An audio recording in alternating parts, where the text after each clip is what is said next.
ఓం వసుదేవసుతం దేవం కంసచాణూరమర్దనం దేవకీ పరమానందం కృష్ణం వందే జగద్గురుం. ఓం శ్రీ రాధాకృష్ణాభ్యాం నమః. కృష్ణం వందే జగద్గురుం, అర్జునం వందే జగదేకవీరం. ఇప్పుడు శని వక్రించినటువంటి సమయం జూలై నెల 26, 27వ తేదీల్లో 2026 సంవత్సరంలో శని మరి మీనరాశిలో మనకి వక్రించడం అనేటటువంటిది జరిగింది. ఇది ఎప్పటి వరకు ఉంటుంది ఈ శని వక్రించి అంటే మనకి డిసెంబర్ 10, 11, 2026 సంవత్సరం వరకు ఉంటుంది. మళ్ళీ శని సవ్య దిశలోకి డిసెంబర్ 10, 11వ తేదీల్లోకి వస్తాడు. రఫ్గా కనుక మనం చూసుకున్నట్లయితే 4.5 నెలల సమయం ఈ సైకిల్ అనేటటువంటిది కొనసాగుతూ ఉంటుంది. దీన్ని ఎక్కడికి మళ్ళీ సవ్యదశలోకి వస్తుందంటే మళ్ళీ డీప్ వాటర్స్ అయినటువంటి మీనరాశిలోకే మనకి ఈ వక్రించడం జరుగుతుంది.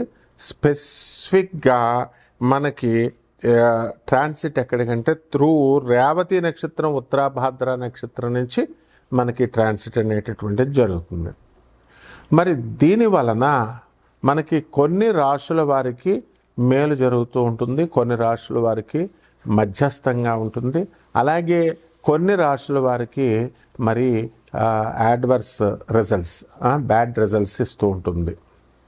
కాబట్టి దీనికి మనం ఏం చేయాలండి అని అంటే మనకి ఆగస్ట్ నెలలో మనం 12వ తేదీన మనకి ఒకటి జరుగుతుందండి. ఆగస్టు 12న మనకి టోటల్ సోలార్ ఎక్లిప్స్ అంటే సంపూర్ణ సూర్యగ్రహణం ఏర్పడబోతోంది.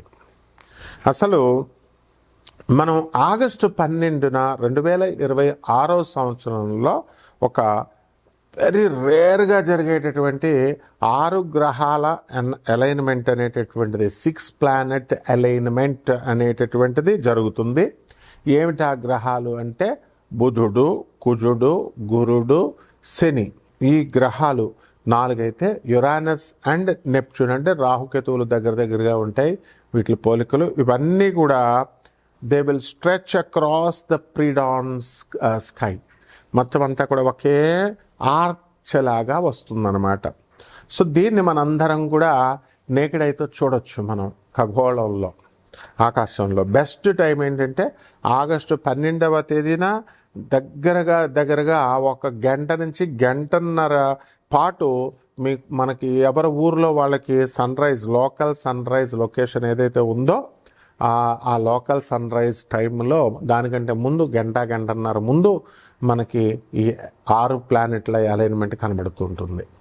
అలాగే ఈ యొక్క మనకి ఈ ఆకాశంలో ఈ స్ట్రెచ్ అయినటువంటి ఈ ఆర్క్ ఏమవుతుందంటే morning eastern and north eastern హారిజన్లో ఇది ఏర్పడుతుంది. అలాగే ఈ యొక్క ప్లానెట్ విజిబిలిటీ అనేటటువంటిది అంటే అందరూ చూడొచ్చు అండి దీన్ని అంటే బుధుడు, గురుడు, శని, కుజుడు ఇవి చాలా బ్రైట్గా కనబడతాయి.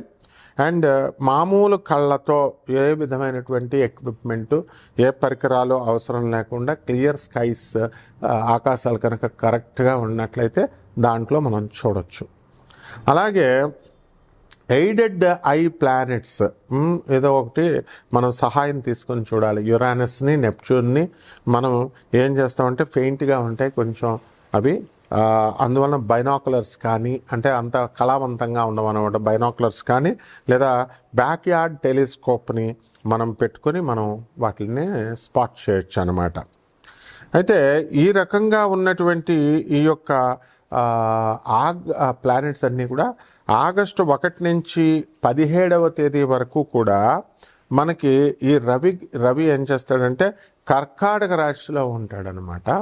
అలాగే ఆగస్టు 17 నుంచి సింహరాశిలోకి ఈ యొక్క రవి గ్రహం వెళ్ళడం అనేటటువంటిది, ట్రాన్సిట్ చేయడం అనేటటువంటిది జరుగుతుంది. దాని వలన మనకి మేజర్ ఇంపాక్ట్స్ ఏముంటాయండి ఈ శని వక్రించడం వలన అంటే 7.5 జరుగుతుంది కదా ఏలినాటి శని కొన్ని ప్లానెట్స్కి. ఆ 7.5 ఫేజ్ జరుగుతున్నటువంటి వాళ్ళకి ఎవరికి కుంభరాశి, మీనరాశి తర్వాత మనకి మేషరాశికి జరుగుతుంది. సో వాళ్ళ యొక్క కార్మిక్ ఏమైతే ఉన్నాయో రివరెన్స్, అవన్నీ కూడా కార్మిక్ ఎఫెక్ట్స్ అన్నిటిని కూడా మనము ఇంటెన్సిఫై చేస్తుంది. ఆ తర్వాత మనకి రెస్పాన్సిబిలిటీస్ని కూడా మనకి బాధ్యతల్ని పెంచుతుంది. కార్మిక్ రివ్యూస్ని, తర్వాత వీటి యొక్క బాధ్యతల్ని కుంభరాశి వారికి, మీనరాశి వారికి, తర్వాత మేషరాశి వారికి జరుగుతుంది. తర్వాత దయా ఫేజ్ అనేటటువంటిది జరుగుతుంది. అదేమిటంటే సింహరాశిలో అండ్ ధనుస్సు రాశి వాళ్ళకి వీళ్ళ యొక్క ఎవరికైతే జరుగుతుందో వాళ్ళందరూ కూడా శనీస్ వాళ్ళ దశలు జరుగుతున్నాయో, సో ఈ యొక్క స్క్రూటినీ జరుగుతుంది, శని స్క్రూటినీ. దానివల్ల ఎక్స్ట్రా కాషన్ ఫైనాన్సెస్లో కానీ, ధన విషయాల్లో, తర్వాత వర్క్ ప్లేస్ చోట స్ట్రెస్, ఇలాంటి విషయాల మీద ఎఫెక్ట్ అనేటటువంటిది పడుతుంది వీటి వల్ల. అలాగే బెనిఫిట్ అయ్యేటటువంటి రాశులు ఏమైనా ఉన్నాయి అని అంటే మనకి మేషరాశి, వృషభ రాశి, సింహరాశి, తులారాశి, మీనరాశి వారికి అందరికీ కూడా బ్రహ్మాండమైనటువంటి లాభాలు జరుగుతాయి. అలాగే మనకి ప్లానెటరీ ట్రాన్సిట్స్ జరుగుతున్నాయి. అది ఎవరికైతే దీనివల్ల గజకేసరి, గజలక్ష్మి యోగాలు, అలాగే బుధాదిత్య యోగాలు, ఇలాంటి యోగాలు ఎవరికైతే ఉన్నాయో వాళ్ళందరికీ కూడా ఈ యొక్క అన్లాక్ చేసి మొత్తము పాజిటివ్ షిఫ్ట్స్ వచ్చేలాగా వీళ్ళకి చేయడం జరుగుతుంది. ఈ రాశి వాళ్ళందరికీ కూడా ఎవరికైతే బుధాదిత్య యోగాలు, గజకేసరి యోగాలు వచ్చినాయో ఇంకా ఎక్కువ పెంచడం అనేటటువంటిది జరుగుతుంది. కాబట్టి మనము ఈ శని, ఏలినాటి శని అని అనగానే మొత్తం అందరూ కూడా భయపడుతూ ఉంటారు. అలాగే శని వక్రించినప్పుడు భయపడుతూ ఉంటారు. కానీ కొన్ని రాశుల వారికి ఏలినాటి శని సమయాల్లో కూడా మనకి ఈ యొక్క శని వక్రించిన సమయాల్లో కూడా మనకి మంచి జరుగుతూ ఉంటుంది. ఇప్పుడు ఈ యొక్క మైనస్ ఇంటూ మైనస్ ప్లస్ అవుతుంది ఫార్ములా. అందువలన ఎవరికైతే ఈ యొక్క శని మనకి బాగుండలేదో అటువంటి వాళ్ళకి శని వక్రించినప్పుడు, క్రూర గ్రహాలకి ఆ వక్రించినప్పుడు శుభ ఫలితాలు ఇస్తాయి. మైనస్ ఇంటూ మైనస్, అసలే శని ఏలినాటి శని జరుగుతుంది అనుకోండి, ఆ ఏలినాటి శని సమయంలో మళ్ళీ ఈ యొక్క వక్రించడం, మైనస్ ఇంటూ మైనస్ ఏమవుతుంది, ప్లస్ అవుతుంది. అందువలనే మనకి కొన్ని రాశుల వారికి కొన్ని సందర్భాలలో మనకి ఏలినాటి శని కాదు, అర్ధాష్టమ శని, మనకి ఈ యొక్క వృశ్చిక రాశి వారికి అర్ధాష్టమ శని జరుగుతుంది. అలాగే సింహరాశి వారికి అష్టమ శని జరుగుతుంది. సో ఈ రాశుల వారికి అందరికీ కూడా మనకి minus into minus formula apply అయ్యి కొంచెం శుభాలు జరుగుతాయి. కాబట్టి ఇవన్నీ కూడా గోచార రీత్యా మనం చెబుతున్నాము. కోటాను కోట్ల మంది కామన్ ప్లాట్ఫామ్ మీద మీ వ్యక్తిగత జాతకాలలో మీకు ఎవరికైతే ఈ సాఫ్ట్వేర్ ఉద్యోగాలు చేస్తున్నటువంటి వాళ్ళకు ఉద్యోగాలు పోయినాయో లే ఆఫ్ల వల్ల, అటువంటి వాళ్ళకందరికీ మళ్ళీ ఉద్యోగాలు తిరిగి వస్తాయా రావా, వివాహాలు అవుతాయా అవవా, చాలా సంవత్సరాల నుంచి ఫైనాన్సెస్ ఇన్వెస్ట్మెంట్స్ మనం పెట్టుబడి పెట్టి ఉంచాము, అప్పులు ఇచ్చి ఉన్నాము, ఆ అప్పులన్నీ కూడా వస్తాయా రావా, ఇవన్నీ కూడా వ్యక్తిగత జాతకాలను బట్టే చెప్పాలి. కాబట్టి ఇటువంటి వాళ్ళందరూ కూడా కావలసినటువంటి వాళ్ళు మరి అందరూ కూడా మనకి కాంటాక్ట్ చేయొచ్చు. దాని ద్వారా మనం వాళ్ళందరికీ కూడా చెప్పడం జరుగుతుంది. కొన్ని వాళ్ళకి కావాల్సినటువంటి రెమెడీస్ అన్నీ కూడా మనం చెప్పడం. మిథున రాశి, ఈ మిథున రాశి వారికి శని వక్రించి మరి ఈ యొక్క ఫేజ్లో మిథున రాశి వారికి మీడియంగా ఉంటుందన్నమాట.